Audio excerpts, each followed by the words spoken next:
Hello दोस्तों, कहानियों का दौर चैनल में आपका स्वागत है। आज की कहानी है पछतावा। तो चलिए कहानी शुरू करते हैं।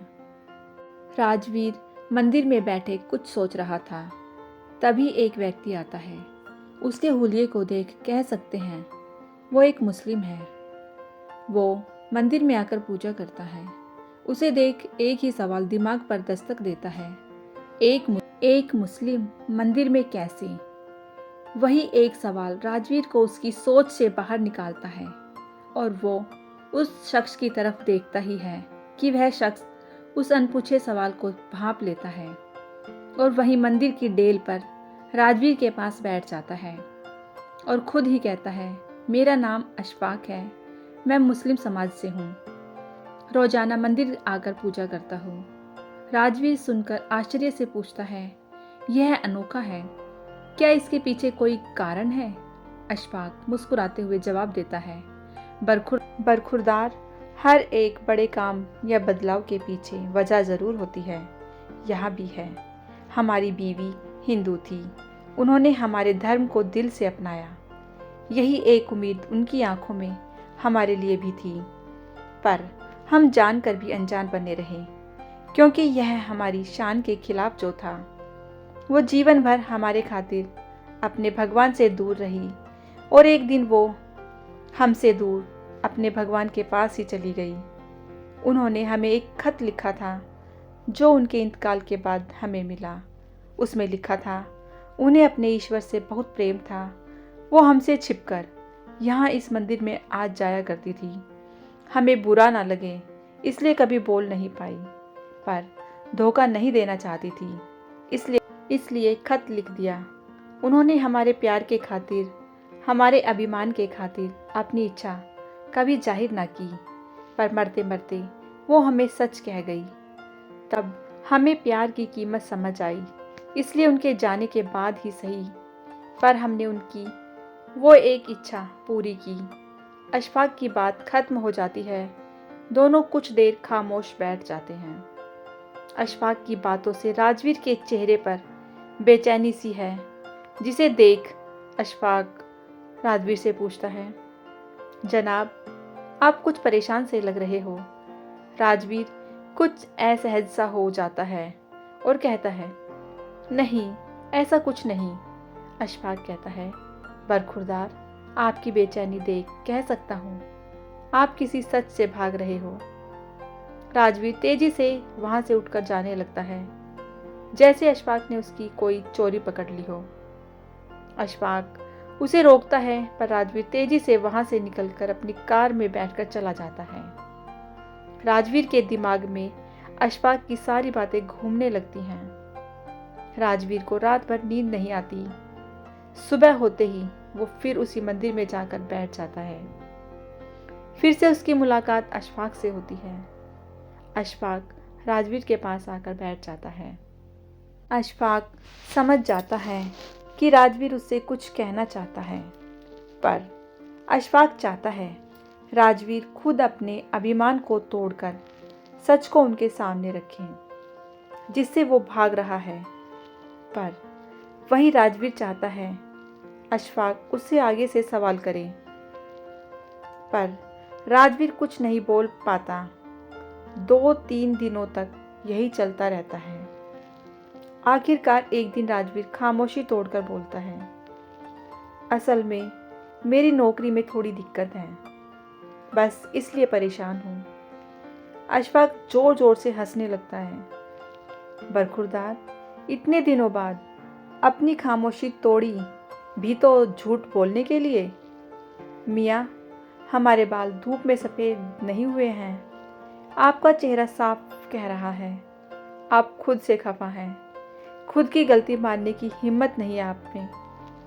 आप इस पुरुष प्रधान समाज के वही पुरुष हैं जो अपने मन रूपी अकड़ में इतने जकड़ गए हैं कि सच को स्वीकार नहीं कर पाते।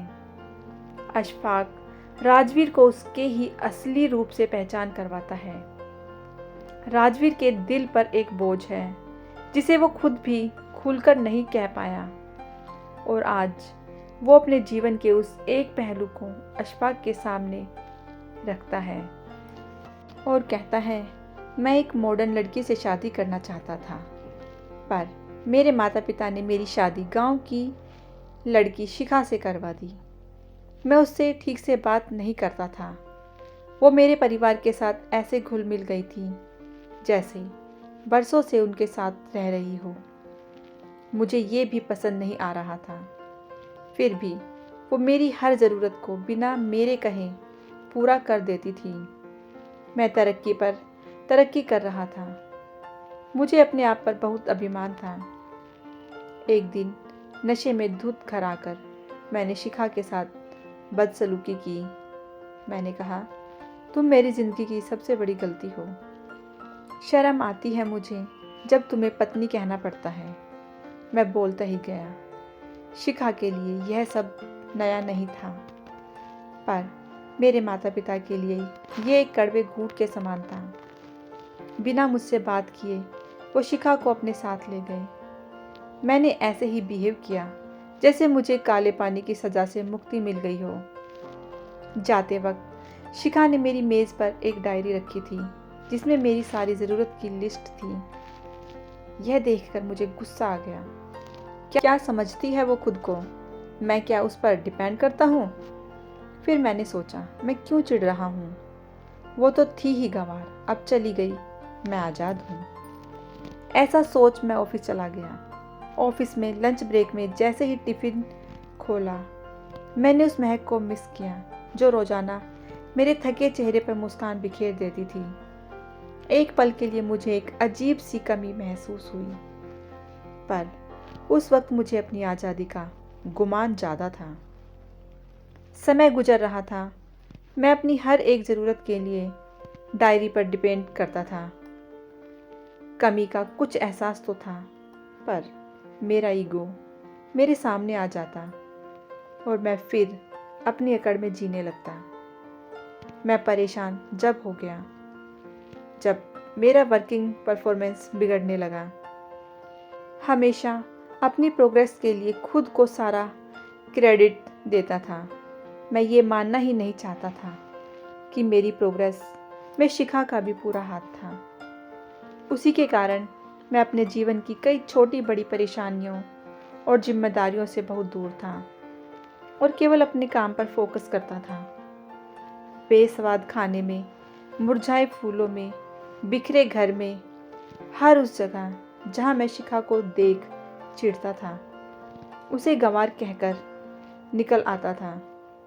मुझे उसकी कमी महसूस होने लगी थी, पर मैं ये मान कैसे लेता। एक दिन मन भारी हो गया। फिर मैंने माँ को कॉल किया। वो मेरी आवाज़ से ही समझ जाती थी कि मैं परेशान हूँ, पर समझाते हुए भी माँ ने मुझे इग्नोर कर दिया और कहा कि शिखा ने दूसरी शादी का फैसला कर लिया है। यह सुनकर मुझे और गुस्सा आ गया और मैंने कॉल कट कर दिया। कुछ दिनों पहले ही मुझे डाक से तलाक के कागज़ मिले। पता नहीं क्यों मैं खुश नहीं हूँ। मैं चाहता तो यही था कि शिखा मेरी ज़िंदगी से दूर हो जाए, पर आज मैं बेचैन हूँ। अशफाक थोड़ी देर रुककर कहता है, अब तुम क्या सोच रहे हो? राजवीर कहता है, शिखा मुझसे बहुत प्यार करती थी। फिर वो कैसे दूसरी शादी के लिए सोच भी सकती है? अशफाक कहता है, वाह मियाँ, क्या अभी भी वो आपसे पूछेंगी कि आगे बढ़ूँ या नहीं?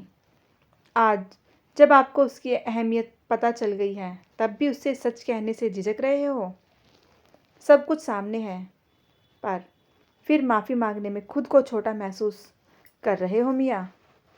समझ लो, अगर अब भी अपने ईगो में रहें तो फिर मौका नहीं मिलेगा। दोस्तों, आदमी का यह ईगो ही उसे ज़िंदगी से हरा देता है। राजवीर सब जानता है, पर उसके अहम के कारण वो शिखा से बात नहीं कर पा रहा था।